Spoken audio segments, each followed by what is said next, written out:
A lot of Villager players, including myself, struggle a lot at getting off the ledge. But I don't think Villager himself is bad at ledge. He actually has a lot of great mix-ups, many of which go underused.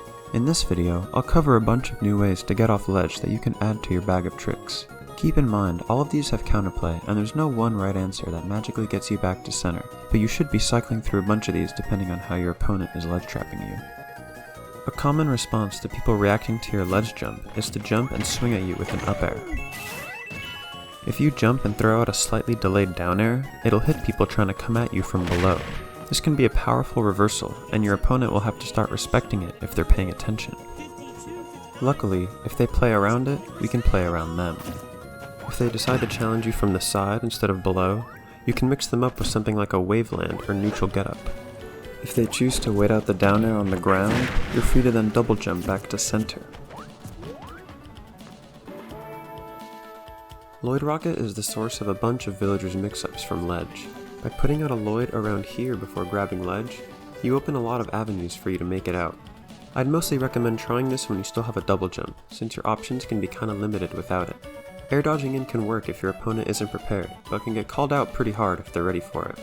If you still have your jump, you can go low and hit your opponent with up air if they're jumping over it, or another aerial as they land. Grabbing ledge in this situation can also be pretty strong, since your opponent will probably be busy trying to cover you air dodging or jumping to stage, giving you a better timing for a different ledge option to work. You can also set the situation up from a ledge jump by drifting back and putting out Lloyd. Be aware that you can always get called out for putting out a Lloyd by the ledge, especially if you're fighting characters with big hitboxes like swords. Many players rely on shield to ledge trap, especially since Villager players love to slingshot from ledge. One way you can get around this is by footstooling their shield.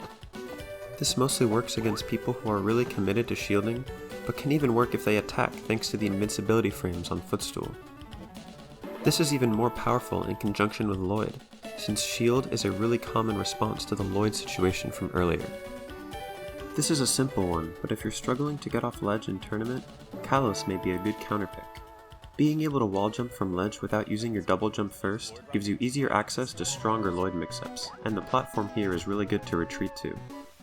You may have noticed that almost everything so far starts from a ledge jump or a ledge hop. Ledge jump is a powerful option since your opponent can't react to it, but they can cover it preemptively if they're expecting it.